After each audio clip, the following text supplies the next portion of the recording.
You go to hockey games to get excited. Two goals with the goalie pulled, and the Bruins, showing hearts of lions, have tied it 3-3. All right, ladies and gentlemen, boys and girls, the Same Seats podcast is back. Episode 25. Gentlemen, not dead yet. How we doing? Not dead yet. We're still breathing. Hold me now. I'm 6 feet from the edge, and I'm thinking. This was the whole Bruins season in a nutshell, though. They build us up first two games. They're humming. They should have been up 2-0, and now here we are, just barely breathing. And I think we have Buffalo not on the ropes, but we have them thinking. I thought you were about to make a joke. I think we have Buffalo again. I think we're playing them tomorrow. I had a guy at the dog park the other day asked this woman if the Chicago Marathon was the same distance as the Boston Marathon, and I started laughing, and he wasn't kidding. He thought that they were different distances, and I felt a little bit like a dickhead, but you should know that as an adult. That's a 2 + 2 = 4. Sammy could have just gave him a look and let him know what was up. She did. Moron. Good. She's got her people's back. But all right, boys, we got to go out on a limb. Buffs was a good time. Thanks to everyone that showed up. Packed house. Never watching a Bruins game there again. No, we may have to ultimately kill the watch parties in general. That was the worst playoff loss ever in Bruins history. Turnout. The place was jammed. Could barely get a seat in there. We even had to wait for seats, which was messed up. But I will say, the seating, my back, the wood benches, not good for the back. no, I was glad to get home. it was a long car ride home. Yeah, you got to go back to bumfuck. Well, and I was thinking that's accurate. And I was thinking about it. Just thinking about the game. Meanwhile, I'm just like burping up garlic parm, honey hot, honey barbecue wings. You just feel it just trickling up. It's like the McNuggets when you're drinking. After you have them, they just stack up in your throat when you're laying down. Except the bees got destroyed, and my stomach was also destroyed. It was a lose-lose situation, but great time. It really ended up being a terrible day. Just a terrible day overall. Ever. Good wings, though. A Sunday to forget. Great wings. Really good wings. If the bees won, we probably would have walked out of there with like a couple sweatshirts apiece, gave some away to the fans that showed up. Like, it would have been awesome. Enough chip seeds to go around for everybody. You can't win them all. You can't win I say them we all. just skate right past this game. There's nothing to even report on this one. They stunk. Absolutely stunk. And worst game I've seen 20 years, 25 years, not even just playoffs, just in general. So I think we just go on by and try to think before we do ultimately kill it.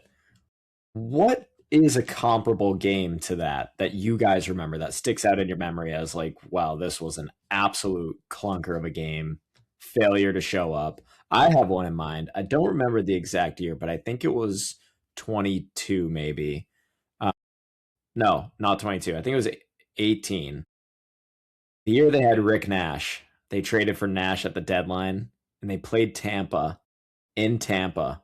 I think it was game 3 or 4. And they got the absolute wheels beat off them. Just a complete no-show effort. And this one was way worse than that one. This was huge. I don't think I haven't thought about that, Mike. And even on the spot, there's nothing that comes even remotely close to jumping out to that performance. It was bad. Not even on, like, there was heartbreak, the game 7, like in the Cup final 2019, the Panthers, like being up through the whole story, like the past couple of years, and like even dating back, like when we play like Montreal, I felt like every first round, whatever, there was heartbreak. That wasn't even heartbreak. That was just like They didn't even give us a chance. No. It's like have our hearts broken. They were just broken when the puck dropped. Yeah. That was it. That was your 13-year-old son came home shit faced for the first time, and you're just disappointed. Just sad. I'm not mad. I'm disappointed. Which is way worse. I got one more thing before we put that game to bed, though. People have been talking about it, and we're hockey media now. We must talk about it. The pressing topics. Yeah, we're hockey media. We're credentialed. What do we think of Swayman barking at the bench? Fuck yeah. I heard Yandel's statement on it. Obviously, and that's where I was getting at. What did he say? He said he didn't like it. He said it was bullshit. Yeah. Okay, so I haven't been like even in the same vicinity as his level of hockey that he played, but from like a fan perspective, like fuck yeah, are you kidding me? They were skating with quicksand in their boots. Like they played horrible, and he's out there grinding, playing every single game. This is 6th game in a row, and he's making all the right saves. He's playing well, and he's just getting shelled. So yeah, I think it warranted a quick little like wake the fuck up, 100%. I don't think it makes a difference if it comes from a goalie or it comes from the captain, which they don't have, or they didn't. He was the best player on the ice, bar none. Has been the entire series for the Bruins, bar none. He has a leg to stand on, and by all means, like whether you like the guy or not, he has every right to let it fly. Like if there was, say, like Pasta, he was on the top of his game, and everyone else just left it at home. No one's bitching if he does that, right? If he looks down the bench and starts leaning into guys like, oh, give him the C right now, but your goalie does it, and everyone's like, I don't know. Like the guy, he's working his nuts off, and you guys can't even make a 5-foot breakout pass with no pressure on. Like, come on. He had every right to do it, and I think it was beyond warranted.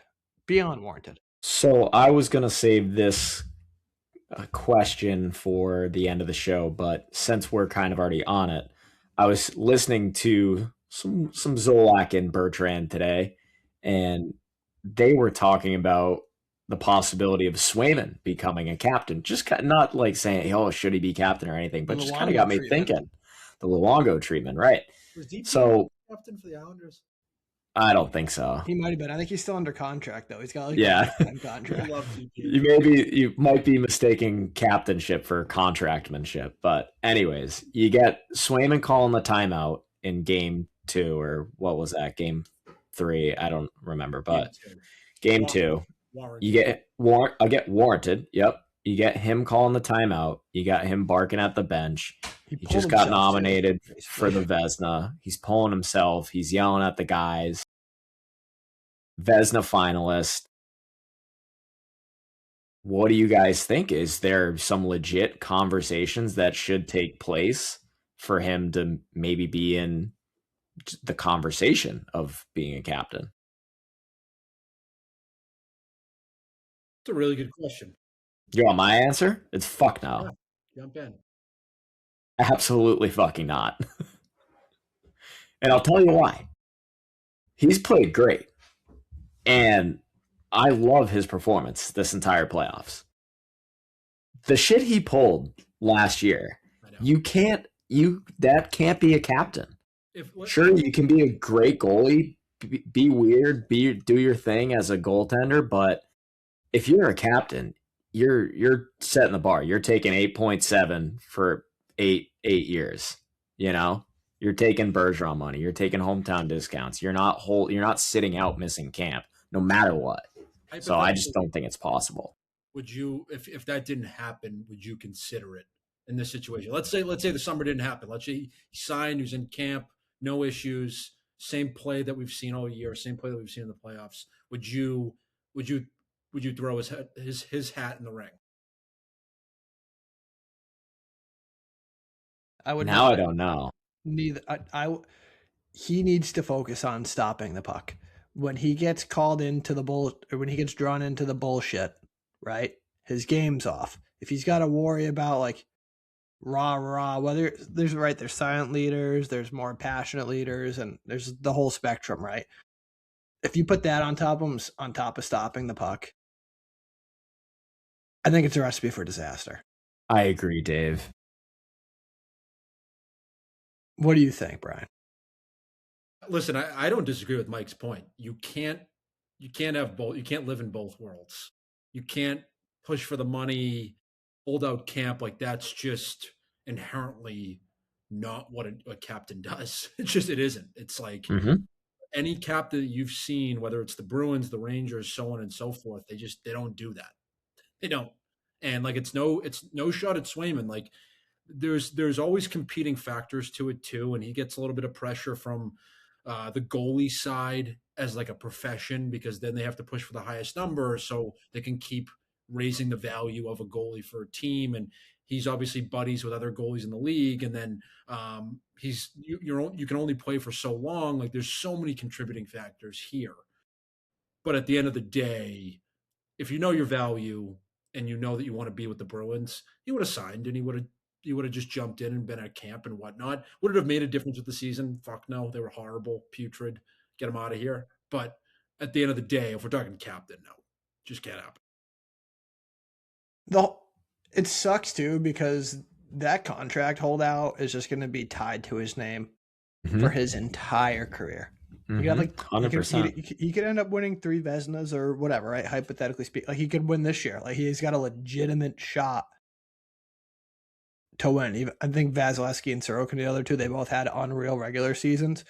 Vazzy had unreal numbers, but like regardless of all the awards, all the accolades, the wins, the records, he could potentially have. Like everyone's gonna be like, yeah, when he held out and it was like kind of like a shitty teammate. Held the original 6 franchise hostage. On a positive note, held out, brutal year, came back, lit it up. Sick year. Yeah. Like shout out him at the same time. You know what I mean? Like he battled back and he's got the gold medal out of it. Yeah, he's earning the trust of everyone again. And like I think everyone's right back to it. Like business as usual. Yeah. I agree. Logan Thompson fucking had a hell of a year. Hell of a year. And I know you can only name 3, and the other 2 are studs, but then you see Vasilevsky's performance in the playoffs so far. And that's why it's an award that you don't get during the playoffs. Little regular season award. Yeah. That goal from Vasilevsky last night, the game winner against Montreal, did you see that? Yeah. Who was it? Texier? Yeah. That was a brutal goal. He like short circuits in the playoffs lately, which is crazy. His wires don't connect. But speaking of goalies, this is Alex Lyon. What? Does he own half of the Bruins like franchise? No, he's a good goalie. He's got a good style. I keep thinking about that play that Pastrnak had behind the net, and he battled for the puck, came out with it, threw it out front to Zacha, and Zacha put a really good shot on net. Ended up hitting him right in the trap. He popped out, closed the angle, gave him nothing to shoot at. He just plays like a really sound game. God almighty, I texted it to you guys. The Kastelic penalty in the beginning of the game was brutal. I haven't seen anything. You can't call that. You can't call that. It's the Penguins and Flyers game. And what's his name? Lizotte on Pittsburgh speared Martin in the nuts. And he got nothing. He just skated away. Kastelic gave him a little chop and a push and automatically a penalty. But with all this being said, next game at home, I'd love to see someone just throw one on net from like the blue line and just give him a little no, I don't want him hurt. Just like get him off. Let him know you're there. Get him off his game a little bit. He's a head case. Mike I might. We do not root for injuries. No, we don't. But that's it. That's my take on the whole thing, and I'm being 100% dead serious. I just need them to It's like I'm surprised that Buffalo hasn't. Like they've tried to do it with Swayman and he stayed strong. I don't think Lyon has that control. Well, he was chirping Jeannot when he got in after that game, and they got to do anything they can at this stage just to get an edge. Well, he's due for a stinker too. I think he can't. He is not built to be this good for this many games in a row. He's due. to just. But good news for him is he's going into the Garden where the Bruins are the king of stinkers in the TD Garden. It's going to be a stink in off. their last 5. Yeah, it's going to be who can crap their pants less. Who can have pee going down one leg and poop going down the other leg faster? Like piss and vinegar. Yeah, piss and poop is what this next game should be. It's like, come on. We have gone off the rails. Yeah. Did you see the line after not hockey related, but very related to what we're talking about, when the Red Sox fired Cora and someone texted like an old Red Sox player and he was like, "Can you give me a comparison to what happened?" He's like, "It's like shitting your pants and changing the shirt." Yeah, I saw that. Great line. Great line. That'll be recycled. It's a great line. Yeah, but like thinking about the last game, and I know Mike, you and I talked about this a little bit. 92 was the best forward on the ice. And by far. We're not even, it wasn't even, there shouldn't even be a second place. He's the best player. He's been maybe the best forward in the series for the Bruins. I would agree. He's all over it. They talked about this on Chicklets, like the term dog is thrown around a lot. This guy's like a little like Jack Russell Terrier, just buzzing around, like getting in the dirty areas, doing the things. Like we need more guys to drink what he's drinking. At this Just stage. Got an absolute motor on him, which I love to watch. His change of pace when he's entering the zone is incredible. The guys don't know how to defend him. It's awesome. When he's on his off wing, he does this quick little stutter step. Yeah. He's gotten some ankles. But he doesn't make a stupid play. It's always like a soft rim, or he finds the late guy coming into the zone. And I was talking to my dad about this today. He's got the Nesson camera crew on skates, because you'll think Buffalo or teams exiting the zone. Well, that's not that hard, to be fair, but they're on the salt. But like you'll think that they'll be exiting the zone, and Murat will just somehow keep that puck in and just give them one last ditching effort for that shift. And you can't teach it. You can't teach it. And agreed. You can tell how he elevates Pasta's game. It's very noticeable. And that's a guy Pasta should be playing with because of the speed and the hound dog mentality. Lindholm, he's got a piano on his back. Like we said he's got some jam for the playoffs, and he was playing chippy, which was cool. Between him and Geeky, those two skate a grand total of 10 miles an hour apiece. Like, put him with Houdini. Do the dirty work. He's Zuccarello 2.0. He's a second coming of Zuccarello. Yeah. And he's only 23, which is and he's won awesome. everywhere he's been. He's been a leader everywhere he's been. I know. I feel like we're giving it to him every single time we come on here. I feel like we're Houdini stands big time. Yeah. Print the t-shirts. Yeah. Jersey T. We might have to all around. Maybe get him signed if we're lucky. Hang him up in the offices. But yeah, he's buzzing, like without a doubt. Just need more guys to buy in. And I know we were talking too, right, about put Hagens in. What do we have to lose? Yada yada, right? Like, there's both sides of the story. Thought Steves and Isimon should have been in the entire time, in my opinion, over like certain guys. Way more. Like, why doesn't this guy play all 82? Dude, did you see the statistics on him? I think he's only played a handful of playoff games before. Maybe it was he played 9 before going into the past game. I think, did he have one game with like 13 hits? I mean, the guy's a wrecking ball. And he's got skill. He's pain in the ass, too. Pain in the ass. He's tough as shit. He's got speed to him. He always seems to like play well in the defensive zone. You can find a spot from on the PK, the penalty, or the PK, the power play. He could even, like, if let's say one guy went down a game, you could jump him into the top 6, and you really wouldn't see any difference from him. I can't believe they're overlooking that. And to your point, Dave, the Hagens thing is rubbing me the wrong way from like a mental standpoint, because I've seen some shit online, and I guess his camp isn't super happy about the whole situation. I've seen that too, though, and it bothers me as much as it bothers you. Are we sure that's not just Twitter fodder? I hope to God it is. Like just people saying, "Oh, the camp's not going to be happy." Like, are we just consuming it because? Scratched, but who cares? Like, but how are they really unhappy though? Like, I know. I don't know. So I'm choosing not to believe it. So I was thinking about this too, and it's a tough battle because you're putting a lot of like, I don't know, you're giving a lot to the player in these situations, right? Like you're just kind of bending the knee. And I keep thinking about that interview with Carl out of Denver. And he was talking about the recruitment of players and not going into bidding wars and holding strong on the morals and the values of the team and what the team's always been. And I just think it's like it kind of is what it is. Like you can't change the culture just because like the Bruins haven't had a top prospect in a while.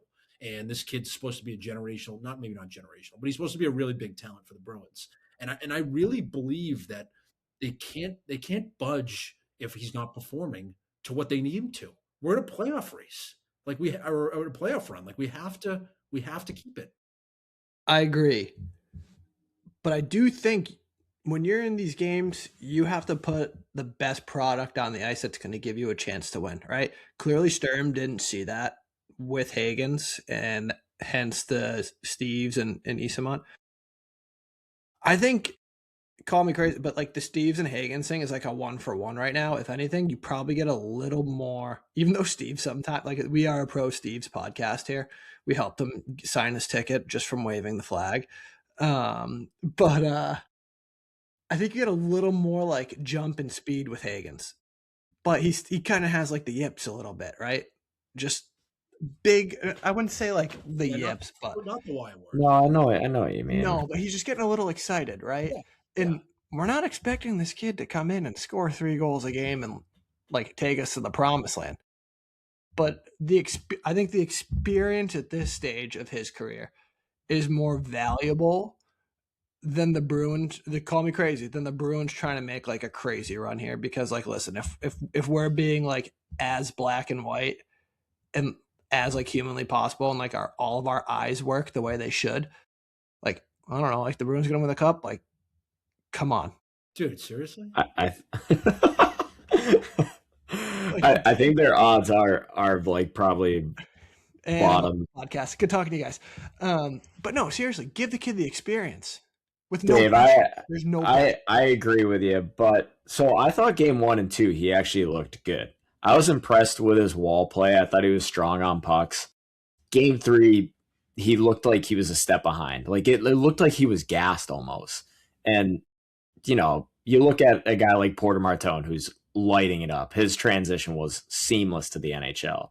So kind of sucks to see that, but guys mature at different paces in the NHL. Doesn't mean, you know, he's not going to have a better year than Martone next year or what, but I would like to see him slotted in for Steves for game 6 coming up, because Steves was good out there. He was fine, but I think, like you said, you get more. Your ceiling is higher if you put Hagens in, but your floor is lower with Steves. Yeah, with Steve. Yeah, there you go. Did I do that right? Like, to your point, comparison is the thief of joy with this Martone and Hagen. That was good. Words. That's a little. Is that Bill Shakespeare right there? That's a little LinkedIn content creator. Oh my God! No, it's influencer.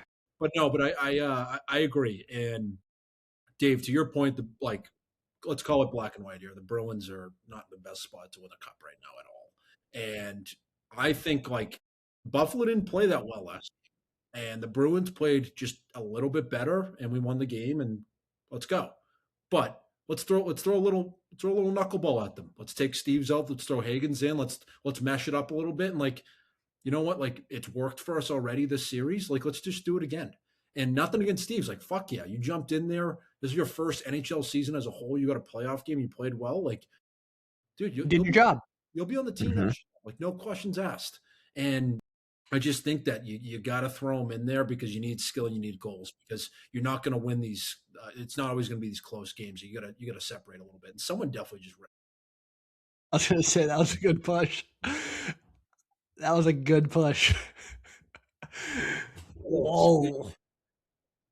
But Sit on I the also top. I also do want to give some flowers here. I've been ragging on Crowley all year. You have? He played a hell of a game last game. What happened with the goal there? Why was that no goal?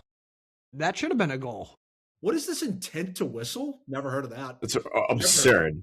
Mike The intended ref was doing. He was but he let dabbing. it slide anyways. Like, You could I was not intending to hold that in.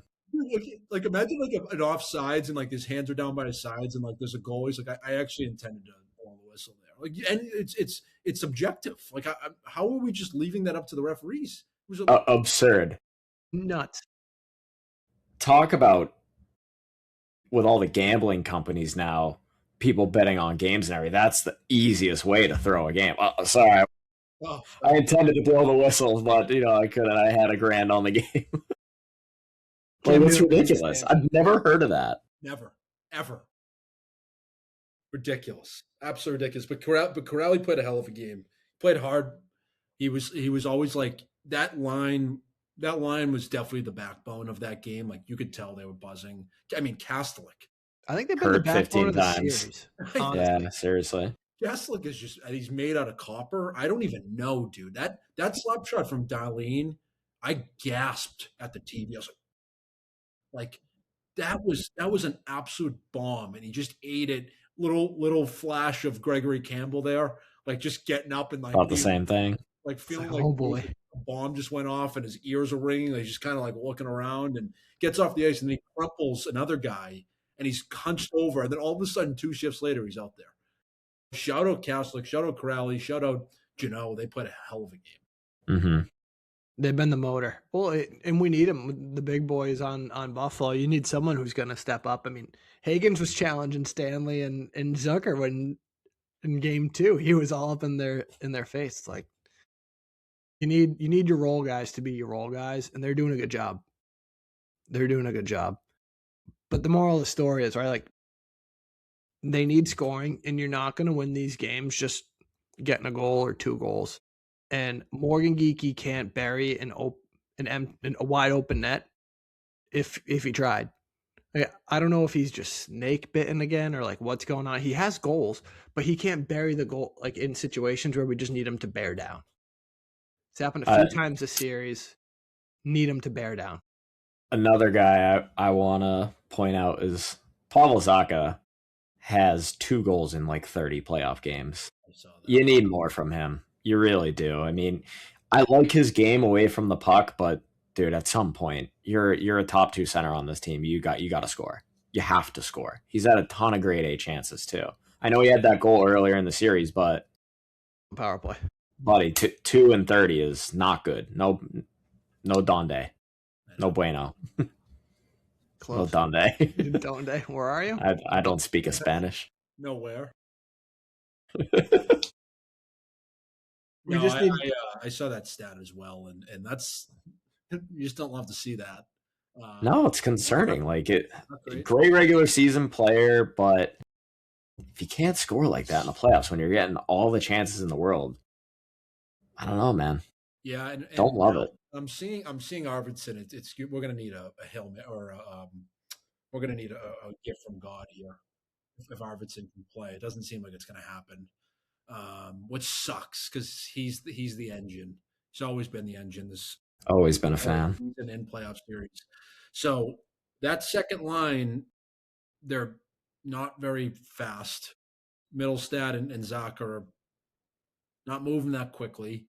So I would love to see I'd love to see Higgins jump in on that line. Get a little pulse in there. Yeah, and I think it's time like the Reichel experiment in the playoffs just kind of takes a back seat. If they're looking at speed too, you slide Higgins in over Reichel. Agreed. In my opinion, up for debate, but just need a little more speed and a little more jam, and just guys that are just going to bear down and bury. Right? We just like Lions playing good hockey. Like they had a ton of chances, and it was great to see. So I was flipping. I started on Nesson. Bruins got scored on. I got pissed, so I put on the TNT broadcast, and I was flipping between the Bees and then the Stars and the Wild were on the other night. So like during intermission, so I was going back and I forth. was gonna say, Don't worry. If you guys have YouTube TV, you get the split view too. If you really want to just kind of jump into it. Butch was so good on the TNT. I was like, I'm not even gonna like watch the other game. And he had such a great breakdown. He's like, after the first period, like they were all over it. They just had a bunch of chances. They just didn't bear down and just bury their opportunities. Like line, he was making key saves and like they were getting pucks deep. They were hounding on the forecheck. They were creating like quick little opportunities from like down low to the slot, and just nothing was coming of it. Cool to hear his breakdown of the Bees. I'm sure he's still a little salty about how everything played out, even though he got the cup out of it. But Thanks, Jake DeBrusque. yeah, thanks, JD. He'd probably still be here. But I don't know, like if they get back to that game and they can do that at home, and Casey Middlestat needs to score and he loves scoring at home, anytime goal scorer. maybe. Maybe same seats bet of the night. Casey Middlestat, AGG. Maybe a DraftKings ad. Rhode Island Sportsbook. Great ad. partners. Looking ahead to Buffalo, I saw Logan Stanley was not skating at practice today for them, and Ostlin is not going to play tomorrow. So Which is big. We don't hope for injuries, but he's been playing good hockey. That's big. he was good, yeah. But I wouldn't wish for the alternative though, because that means Norris is joining. Norris, yeah, I was going to say. True. It's a lose-lose. I thought he was better than Norris was, honestly. Who's their best forward first? I don't know, 20. Yeah, he was good. They couldn't really defend him. And then I think as much as we want Hagens in, the lineup did stay the same for practice today at the Bees. So it looks like that's probably what they're going to roll with tomorrow night, but we'll see. I think they're If it doing. ain't broke, don't Actually, fix it. do you guys know if they're doing morning skate tomorrow? They didn't do one yesterday, or Love 2 to days see ago. one. So I wonder if that's what they're going to do from now on. No morning skate. Yeah. I did see something too. There seems to be a lot of Buffalo fans at the Garden for the home games. Have you guys seen or heard that? Oh yeah, There was a good crowd pop when they were scoring on the Buffalo side. there was a last Jeremy Swayman chant at Game 4. Swayman. Sucks to hear. That was not how it was in the past. What's going on? Like, are like people getting priced out? Like, do they not care enough? Like, this Dude, is a serious question. Like, I was that shouldn't talking be with a my thing. brother. I don't think they're getting priced. I really don't, because we mentioned this earlier in the playoff preview. Boston's prices were like bottom echelon of lowest entry ticket price. Ticket prices are wicked expensive. Like there's no ifs, ands, or buts on that. But I think we might just be a little too spoiled and like not really care too much unless it's like Eastern Conference Finals or Stanley Cup Finals or anything. Like I think it's like so painful to just get through round 1 and round 2 that like the fans don't know how to act anymore. What? Sammy's just giving me a quick look right here. I don't know if you guys can see. Hi. What are you doing? Samantha. I don't know. What do you think, Sam, about the fans? She just wants to play with the tennis balls at all times. She does not care. She just wants to cheer the Bees on. But Mike, I agree with you, because I think that you have to remember too, this is the first time in 15 years for Buffalo, and they're Right. Of course they're going to be better. They'll hop in the car and have no problem doing it. I mean, it's called spade a spade. Come to Boston, go to Buffalo. Like, I mean, it's not an even trade-off. Like, you know what I mean? I don't know. They got Labatt Blue up there. Yeah, But we have Buffs. We got Buffs. I don't know. No, but there's no excuse for a playoff home game for Bruins fans to be outnumbered and that place not to be completely off its rocker. And like the bullshit excuse from Geeky like 2 p.m. Like it's tough to get up for that game. That was ridiculous. My guy, tough to get up for that game. It's a matinee. EBR rule number 3, like Bruins matinee game. Like everyone in New England lives for a Bruins matinee game. And how is that place like the Masters, like 18th green, final putt, like quiet as a church mouse for like an NHL playoff game where they should just be going batshit crazy? Yeah. Yeah, it's a tough situation. It is. It's you can't, and it's like first come, first serve, and we're not one of those cities that holds the tickets for only Bruins fans. Like that's loser franchise stuff. I don't should. I don't care. No. That's loser franchise. I'd rather get invaded Yeah. and make a big stink about it. Yeah. And then try to be better than hold tickets. And then all of a sudden you see on Twitter, Bruins, you can't buy tickets to Bruins games unless you're in a certain zip code. Yeah, all hell breaks loose. Shut up, Dave. Bad take. Tough look. Bad take. Shut up. What did you guys think I'm of over Pasta's comments after the game winner about coming back to Boston, where he's like, be loud, be patient, we're going to shoot the puck, don't worry. Loved it. I thought it was great, too. I thought it was so funny. But it does beg the question, they must have not have been super pumped with the crowds. Of course. Those 2 games. So it's like, I hope whoever is going to the game takes that to the heart and shows up, because it could be the last game of the season, and like just give them a chance. Just give them a shot. Mm-hmm. 60 minutes, give them a shot. Encourage them. Yeah. Positive reinforcement.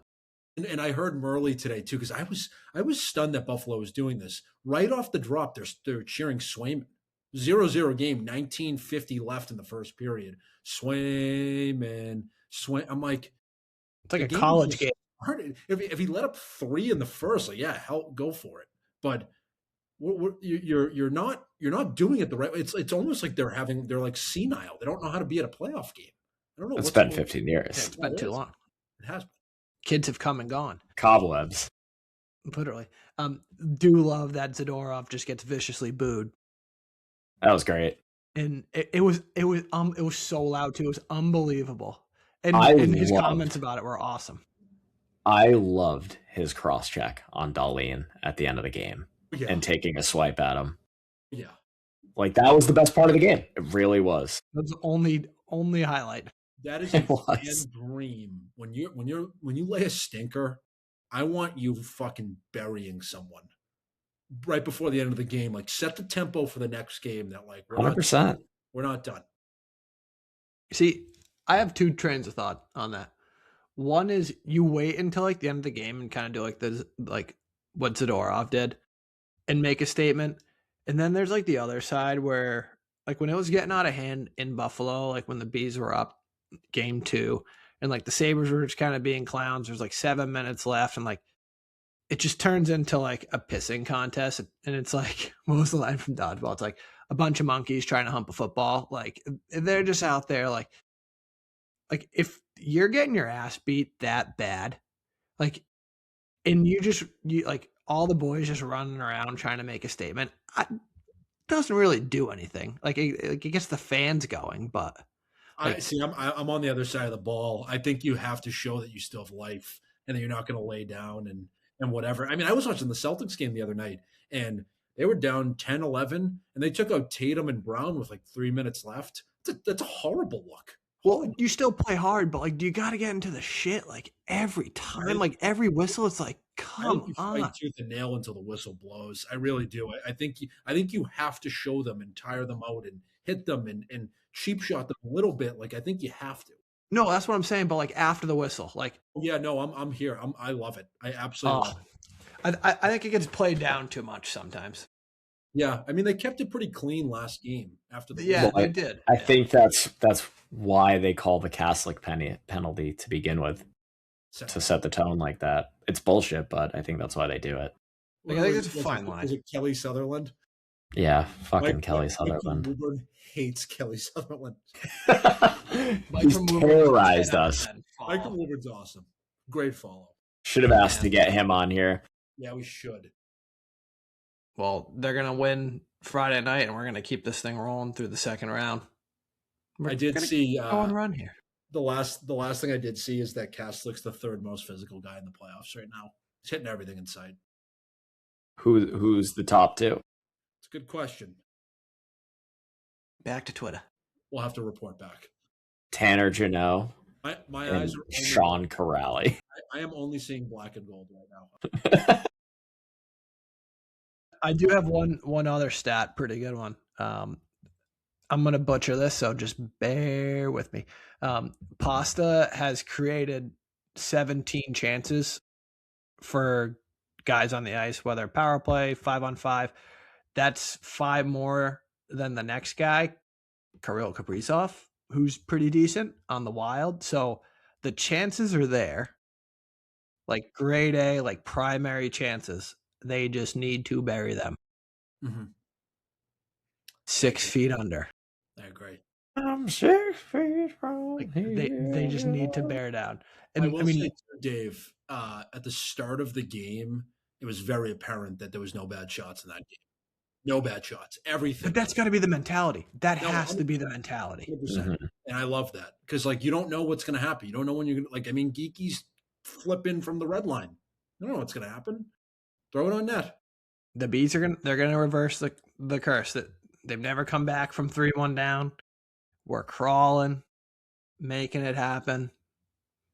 I don't know. We might see some weird stuff. Is that right? They never come back from 3-1 down? Yeah, they're like 0-26 all time, down 3-1.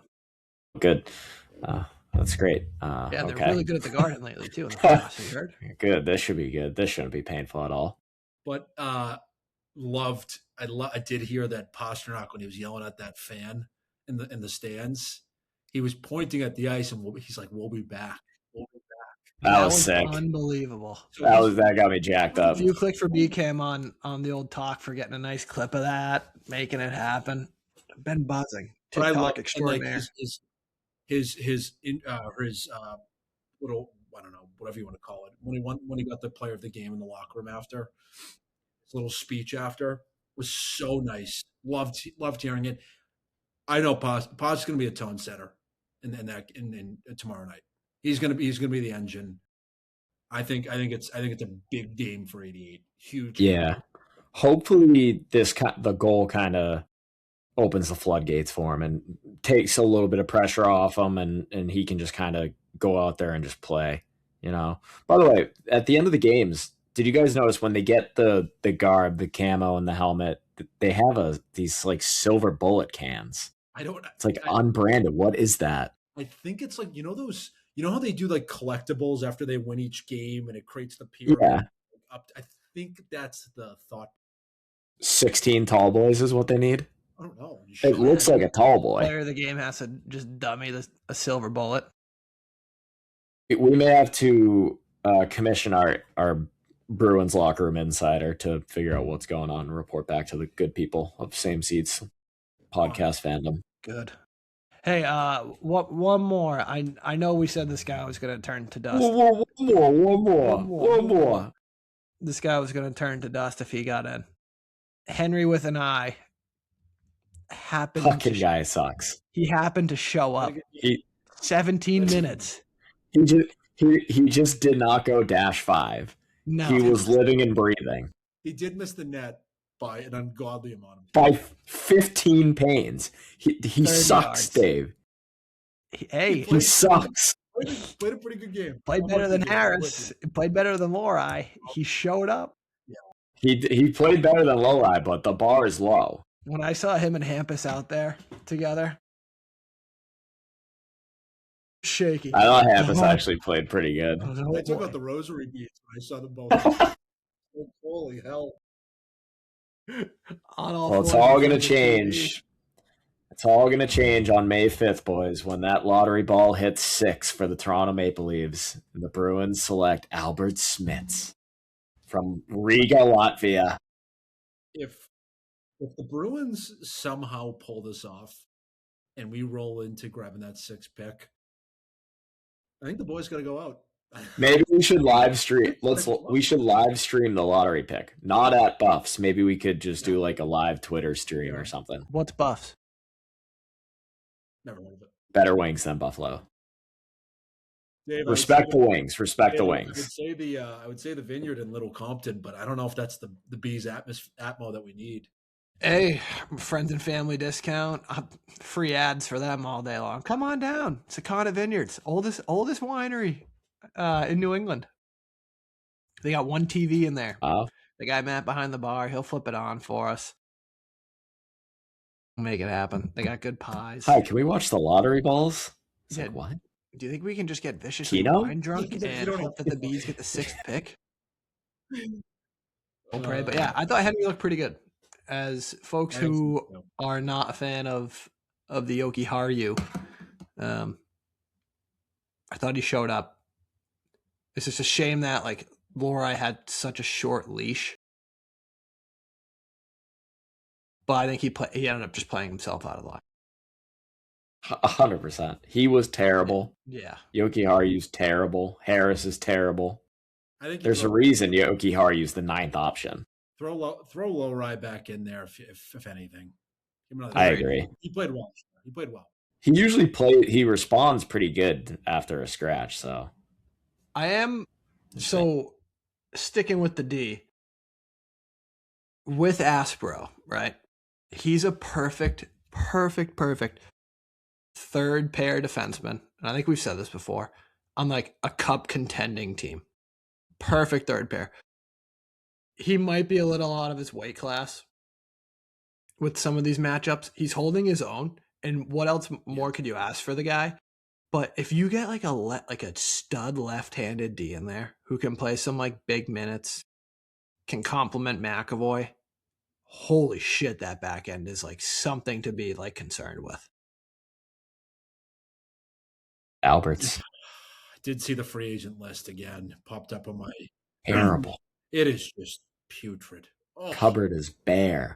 Oh, I think the top guy is like Anders Lee. Give me a break. Yeah. Give me a The break. cupboard is Slim not picking. bare leaving. I think Tuck might grab 12 a year. I'm not even kidding. If he keeps doing what he's doing, they might give him part ownership. They're going to give him the Mario Lemieux contract in Buffalo. Hometown kid. Like, he's been scarier in this series than Tage Thompson, without a doubt. I think it's the beard. Do you think it's the beard and the hair that has looks something a to do little with deranged. Yeah, like you don't want him near your guys. Tage Thompson's humongous, and when he pushes a guy, like obviously you're like, okay, like this isn't a fair fight. Tuck's got a little snarl where you're like, ooh, that was a switch. The wires just crossed. For sure. He'd look great And in he the went after black and Zadorov. gold. I don't think He he would. would. I mean, he's from Buffalo. I don't. No, think yeah. It'd never happen. BC kid though. BC, shout out BC. True. Shout out Dave, legendary Eagle. All right, well, you guys want to land this plane here? We'll end with predictions for Friday night. We haven't done a bare leave in a while either. We haven't. Yeah, but I think this will take the place of it because we'll understand where we're at with our predictions. We can mash them. I think it's 4-2 Bruins with an empty netter. I think it's another low scoring event. I'm gonna say it's 2-1. Same score as I was last gonna game. say 3-1. I go 3-1. We might even get an overtime.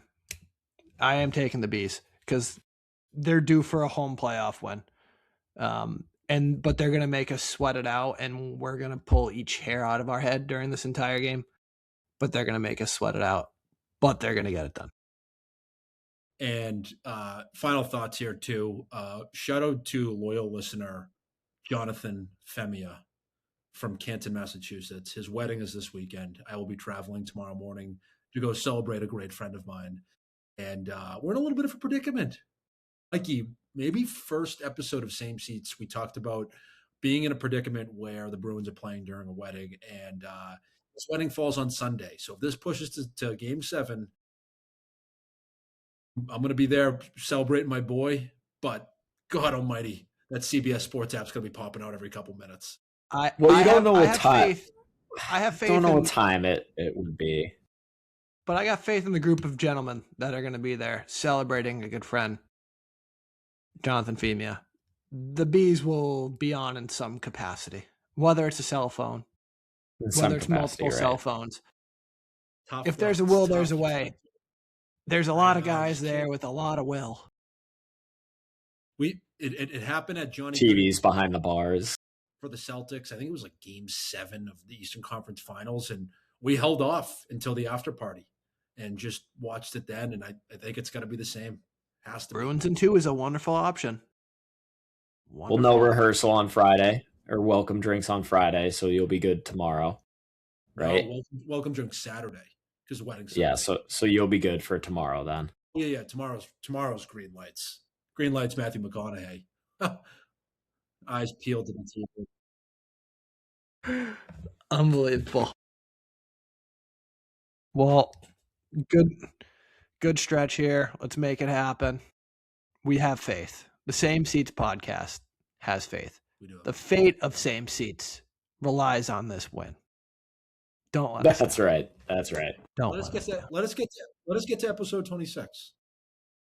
I dare them to let us get to episode 26. They don't have the nuts to let us do it. Yep. Challenges out All there. right, Boys, everyone, thanks for listening. We're cooking on socials.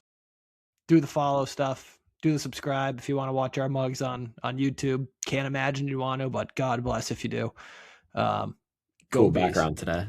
Yeah. Go Tech Bees. guy. Go Bees. I think it's going to be Let's backwards go. when it publishes, but that's okay. You try. Whatever. See you, boys. See you, boys. Peace.